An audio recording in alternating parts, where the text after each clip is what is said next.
ಸಿದ್ದರಾಮಣ್ಣನ ಆಡಳಿತದ ಮೈಲುಗಲ್ಲು. ನೆಲಮಂಗಲದಲ್ಲಿ ನಾಟಿ ಕೋಳಿ ಸಾರಿನ ಗಮಲು. ಕೋಳಿಯೇ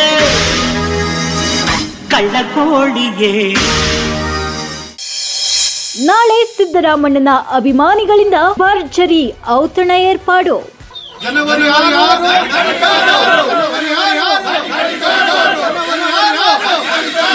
ಮುಖ್ಯಮಂತ್ರಿ ಸಿದ್ದರಾಮಯ್ಯ ಅವರು ರಾಜ್ಯ ರಾಜಕಾರಣದಲ್ಲಿ ಸುದೀರ್ಘ ಅವಧಿಗೆ ಆಡಳಿತ ನಡೆಸಿ ಮೈಲುಗಲ್ಲು ಸ್ಥಾಪಿಸಿರುವ ಹಿನ್ನೆಲೆಯಲ್ಲಿ ನೆಲಮಂಗಲದಲ್ಲಿ ಅವರ ಅಭಿಮಾನಿಗಳು ವಿಶಿಷ್ಟ ರೀತಿಯಲ್ಲಿ ಸಂಭ್ರಮಿಸಲು ಸಜ್ಜಾಗಿದ್ದಾರೆ. ಜನವರಿ 6ರಂದು ನಗರದ ಭಕ್ತನಪಾಳ್ಯ ಗ್ರಾಮದಲ್ಲಿ ಬೃಹತ್ ನಾಟಿ ಕೋಳಿ ಔತಣವನ್ನ ಏರ್ಪಡಿಸಲಾಗಿದೆ. ಕೋಳಿಯೇ ಕಳ್ಳ ಕೋಳಿಯೇ. 5,000 ಜನರಿಗೆ ಔತಣ, 2,000 ಕೆಜಿ ಕೋಳಿ ಬಳಕೆ. ಭಕ್ತನಪಾಳ್ಯದಲ್ಲಿ ಅಭಿಮಾನಿಗಳ ಸಂಭ್ರಮ. ನಮ್ಮ ಆಹಾರ ನಮ್ಮ ಹಕ್ಕು ಎಂಬ ಘೋಷಣೆಯೊಂದಿಗೆ ಯುವ ಅಹಿಂದ ಒಕ್ಕೂಟ ಕರ್ನಾಟಕದ ಕಾರ್ಯಕರ್ತರು ಈ ಕಾರ್ಯಕ್ರಮವನ್ನು ಹಮ್ಮಿಕೊಂಡಿದ್ದಾರೆ. ಇದು ಕೇವಲ ಊಟದ ಕೂಟವಲ್ಲ, ಬದಲಿಗೆ ನಮ್ಮ ಮಣ್ಣಿನ ಸಂಸ್ಕೃತಿ ಹಾಗೂ ಆಹಾರದ ಸ್ವಾತಂತ್ರ್ಯವನ್ನ ಸಾರುವ ಉದ್ದೇಶವನ್ನ ಹೊಂದಿದೆ ಅಂತ ಆಯೋಜಕರು ತಿಳಿಸಿದ್ದಾರೆ. ಸುಮಾರು 5,000 ಜನರಿಗೆ ಊಟದ ವ್ಯವಸ್ಥೆ ಮಾಡಲಾಗಿದ್ದು, ಇದಕ್ಕಾಗಿ ಬರೋಬ್ಬರಿ 2,000 ಕೆಜಿ ನಾಟಿ ಕೋಳಿಯನ್ನ ಈಗಾಗಲೇ ಖರೀದಿ ಮಾಡಲಾಗಿದೆ. ನಾಳೆ ಕಾರ್ಯಕ್ರಮ ಬಗ್ಗೆ ನಾಟಿ ಕೋಳಿ ಕಾರ್ಯಕ್ರಮ ಮಾಡಬೇಕು ಅಂತೇಳಿ ಎಲ್ಲ ನಮ್ಮ ಸ್ನೇಹಿತರು, ನಮ್ಮ ಸಮಾಜದವರು, ನಮ್ಮ ಅಹಿಂದ ವರ್ಗದವರೆಲ್ಲ ಸೇರಿ ಮಾಡ್ತಾ ಇದ್ದೀವಿ.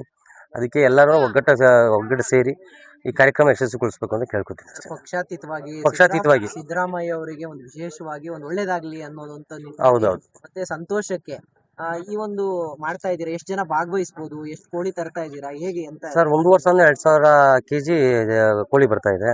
ಒಂದು 500ರಿಂದ 5,000ದಿಂದ 8,000ವರೆಗೂ ಜನ ಬರೋ ನಿರೀಕ್ಷೆ ಇದೆ. ಕಾರ್ಯಕ್ರಮ ಅಂತ ಯಶಸ್ವಿ ಆಗ್ತದೆ ಸರ್.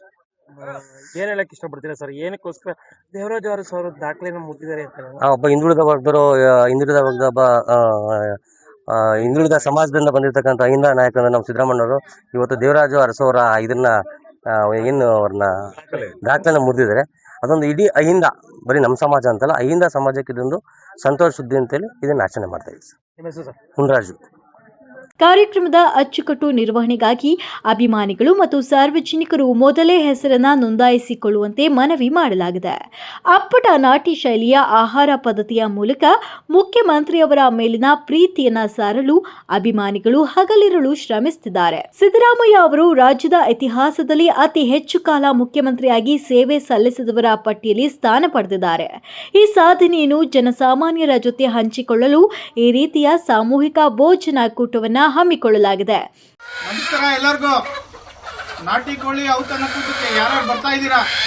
ಏನು ನಾವು ಮಾನ್ಯ ಮುಖ್ಯಮಂತ್ರಿ ಸಿದ್ದರಾಮಯ್ಯನವರು, ದೇವರಾಜ ಅರಸು ಅವರು ಆಡಳಿತಾವಧಿನ ಮುನ್ನಡೆಸ್ಕೊಂಡು ಹೋಗ್ತಾ ಇದ್ದಾರೆ. ಅತಿ ದೀರ್ಘಾವಧಿ ಕಾಲ ಮುಖ್ಯಮಂತ್ರಿಯಾಗಿ ಹೊರಹೊಮ್ತಾ ಇದ್ದಾರೆ ಮಾನ್ಯ ಮುಖ್ಯಮಂತ್ರಿಗಳು. ಇದನ್ನ ಒಂದು ಸಂಭ್ರಮ ಆಚರಣೆಗೋಸ್ಕರ ನಾಟಿ ಕೋಳಿ ಔತಣ ಕೂಟವನ್ನು ಈ ಭಕ್ತನಪಾಳ್ಯ ನೆಲಮಂಗಲದ ಹತ್ರ ಆಯೋಜಿಸಿದ್ವಿ. ಏನು ಅಂದ್ರೆ ಮೊನ್ನೆ ಸುಮ್ಮನೆ ಒಂದು ಕೋಳಿ ಹಾಕಿದ್ವಿ. ಕೆಲವರು ಏನ್ ಹೇಳಿದ್ರು, ಇದು ನಾಟಿ ಕೋಳಿ ಅಲ್ಲ, ಫಾರಂ ಕೋಳಿ ಅಂತ.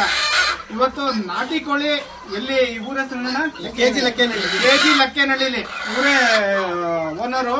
ಈ ಇದ್ರದ್ದು ಕೋಳಿಗಳು ಬೆಳೆಸಿದ್ದಾರೆ. ಸುಮಾರು ಒಂದು 600ರಿಂದ 700 ಕೆಜಿ ಸಿಗ್ಬೋದಾ ನಮ್ಗೆ? ಒಂದ್ 1000 ಕೆಜಿವರೆಗೂ ಸಿಗ್ಬೋದಾ?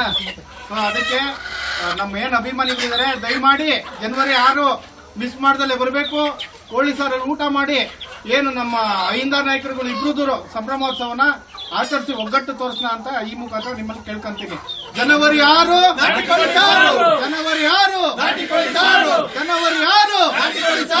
ಥ್ಯಾಂಕ್ ಯು, ಧನ್ಯವಾದ. ಕಾಲಿಲ್ದ ತಿನ್ನಲ, ಕೈಯಿಲ್ದ ತಿನ್ನಲ, ಮುದ್ದಾಡಿ ಊಟಿನ ತಿನ್ನಲ. ನಮ್ಮ ಸಂಸ್ಕೃತಿ ನಮ್ಮ ಹೆಮ್ಮೆ ಎಂಬ ಬ್ಯಾನರ್ಗಳ ಅಡಿ ಭಕ್ತನಪಾಳ್ಯದಲ್ಲಿ ತಯಾರಿ ಜೋರಾಗಿತ್ತು. ಜನವರಿ 6ರಂದು ನೆಲಮಂಗಲದಲ್ಲಿ ನಾಟಿ ಕೋಳಿ ಸಾರಿನ ಗಮಲು ಹರಡಲಿದೆ. ಮರೆಯದಿರಿ, ನಾಳೆ ದಿನಾಂಕ 6 ನಾಟಿ ಕೋಳಿ ಊಟ ಜೋರು.